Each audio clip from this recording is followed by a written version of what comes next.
अक्सर हमारे ऑफिस में ना एक ऐसा खिलाड़ी छिपा होता है जो शतरंज की बिसात तो बिछाता है, पर उसकी गोटियां इंसान होते हैं। तो चलिए, आज इसी छिपे हुए मास्टरमाइंड की साइकोलॉजी को थोड़ा डिकोड करते हैं। सोचिए जरा, क्या कभी किसी ऐसे इंसान से पाला पड़ा है जो शतरंज खेलता हो लेकिन लोगों को मोहरों की तरह इस्तेमाल करके? सुनने में अजीब लगता है ना? पर आज हम एक ऐसे ही पर्सनैलिटी टाइप की बात करने वाले हैं जिसके लिए हर बातचीत, हर रिश्ता बस एक स्ट्रेटेजिक मूव है। और ये लोग हमारे आसपास ही हो सकते हैं, बिल्कुल खामोशी से अपनी अगली चाल सोचते हुए।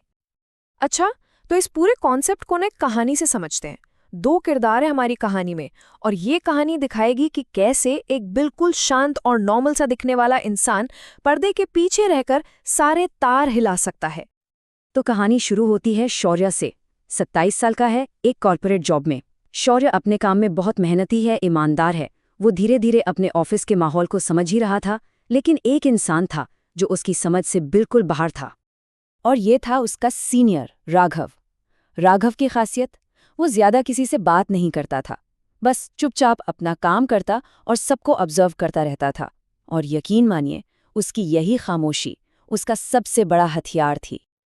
देखिए, राघव वैसा बिल्कुल नहीं था जैसा हम किसी पावरफुल इंसान को इमेजिन करते हैं। ना वो एग्रेसिव था, ना कोई बहुत चार्मिंग पर्सनैलिटी थी उसकी, और ना ही वो कभी ऊंची आवाज में बात करता था।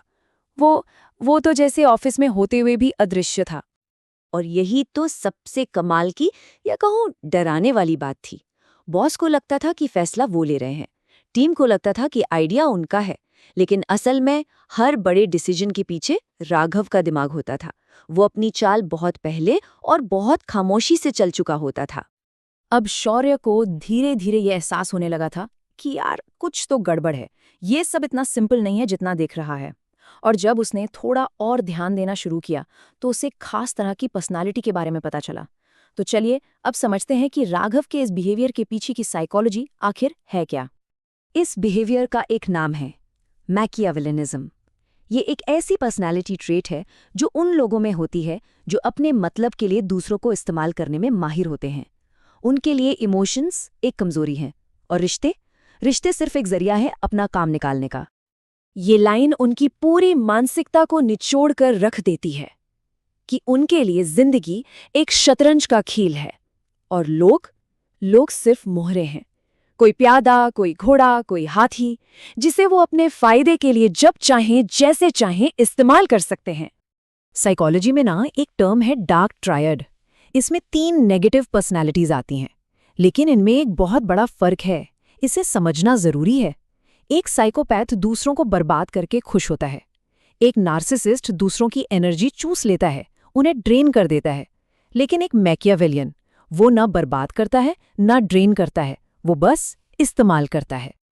तो सवाल ये उठता है कि ऐसे किसी इंसान को पहचाने कैसे, क्योंकि वो अपनी असली नीयत को छुपाने में तो माहिर होते हैं, पर कुछ गहरे संकेत हैं, कुछ डीप साइन है जो उनकी पोल खोल सकते हैं। पहली बात, वो मास्टर स्ट्रैटेजिस्ट होते हैं। हर कदम एक ग्रैंड मास्टर की तरह सोच समझ कर उठाते हैं। दूसरी, वो इमोशनली डिटैच्ड होते हैं। मतलब वो फील नहीं करते, बस फील करने की एक्टिंग करते हैं ताकि दूसरों को मैनिपुलेट कर सकें। वो हमेशा एक लंबा गेम खेलते हैं। छोटी मोटी जीत में उनकी कोई दिलचस्पी नहीं होती, नज़र हमेशा बड़े इनाम पर होती है। वो लोगों को पढ़ने में एक्सपर्ट होते हैं। किसी की कमजोरी क्या है, इच्छा क्या है, ये सब उनसे छिपता नहीं। और सबसे खतरनाक बात, वो इतने पर्सुएसिव होते हैं कि वो किसी से भी वो काम करवा लेंगे जो वो चाहते हैं, और सामने वाले को लगेगा कि ये तो उसका खुद का आइडिया था। अब वापस कहानी पर आते हैं। शौर्य के लिए टर्निंग पॉइंट तब आया जब उसने राघव को अपनी चाल चलते हुए अपनी आंखों से देखा। हुआ ये कि राघव ने बड़ी सफाई से 2 कलीग्स के बीच मिसअंडरस्टैंडिंग क्रिएट कर दी और खुद सीन में कहीं नजर भी नहीं आया। और यही तो उसकी स्ट्रैटेजी का कमाल था। वो दोनों आपस में लड़ रहे थे और राघव दोनों के पास जाकर हमदर्दी जता रहा था। एक का दोस्त बनकर दूसरे की बुराई कर रहा था, और दूसरे का दोस्त बनकर पहले की। मतलब आग भी खुद लगाई और सबसे अच्छा दोस्त भी खुद ही बना रहा। अब जब उन दोनों की लड़ाई की वजह से टीम का माहौल बिल्कुल खराब हो गया, तो मैनेजमेंट ने सोचा कि एक बहुत जरूरी प्रोजेक्ट के लिए किसी नए लीडर को लाना होगा। तो क्या लगता है, वो प्रोजेक्ट किससे मिला होगा? बिल्कुल सही, राघव को। उसने मैनेजमेंट के सामने ये साबित कर दिया कि वही एक ऐसा स्टेबल और भरोसेमंद इंसान है जो इस टीम को संभाल सकता है। मतलब अपनी बिसात पर 2 मोहरों को लड़वाया और एंड में खुद बादशाह बन गया। ये लोग अपना काम निकलवाने के लिए कुछ खास कम्युनिकेशन टूल्स का इस्तेमाल करते हैं। जैसे वो कभी डायरेक्ट ऑर्डर नहीं देंगे, वो इनडायरेक्टली असर डालेंगे, सुझाव देंगे, वो स्ट्रेटेजिक चापलूसी करेंगे। मतलब ठीक उसी वक्त तारीफ करेंगे जब किसी को उसकी सबसे ज्यादा जरूरत हो। वो इमोशनल मिररिंग में माहिर होते हैं, यानी अगर कोई दुखी है तो वो भी दुखी होने का नाटक करेंगे ताकि उसका भरोसा जीत सके। और वो ऐसे छुपे हुए सवाल पूछेंगे कि इंसान खुद ब खुद अपनी सारी कमजोरियां उनके सामने रख देगा। तो अब शौर्य राघव का पूरा खेल समझ चुका था, लेकिन अब सवाल था कि खुद को बचाए कैसे।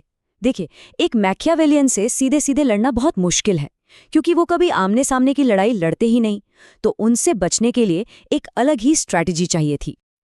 तो किसी मैनिपुलेटर से डील करने के लिए ये 5 कदम बहुत जरूरी हैं। पहला, अपनी योजनाएं कभी ना बताएं, हर जानकारी उनके लिए एक हथियार है। दूसरा, अपने इमोशंस को कंट्रोल करें। आपका गुस्सा, आपकी खुशी, आपकी उदासी सब उनके काम आ सकता है। तीसरा, अपनी बाउंड्रीज, अपनी सीमाएं बिल्कुल क्लियर रखें।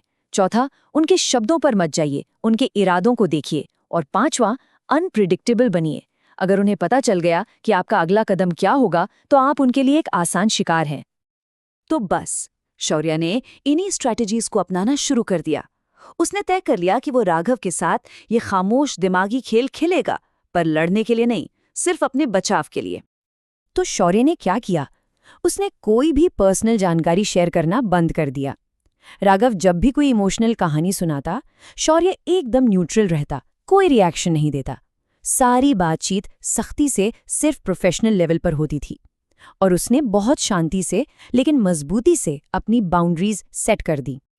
और इसका नतीजा बहुत ही दिलचस्प था। राघव ने धीरे धीरे शौर्य में इंटरेस्ट लेना ही छोड़ दिया। देखिए, एक मैकियावेलियन की नज़र में जिस मोहरे को हिलाया ही नहीं जा सकता, उसकी कोई कीमत नहीं होती। शौर्य अब एक ऐसा ही मोहरा बन चुका था, तो राघव ने उससे अपनी बिसात से खुद ही बाहर कर दिया। और इस तरह बिना किसी लड़ाई, बिना किसी बहस के शौर्य आज़ाद हो गया। उसने सबसे चतुर मैनिपुलेटर को मात दे दी थी, सिर्फ खेल को समझकर और उसके नियमों को अपने हक में इस्तेमाल करके। तो आखिर में सबसे बड़ा सबक यही है कि ऐसे लोगों को पहचानना सिर्फ एक स्किल नहीं है, ये एक सर्वाइवल की लड़ाई है। अपने आसपास के लोगों के बिहेवियर पैटर्न को समझना सिर्फ दिलचस्प नहीं है, ये हमारे मेंटल हेल्थ और करियर के लिए बहुत बहुत ज़रूरी हो सकता है। क्योंकि दिमाग का ये खेल हर जगह खेला जा रहा है। सवाल बस इतना है कि क्या हम उसे देख पा रहे हैं?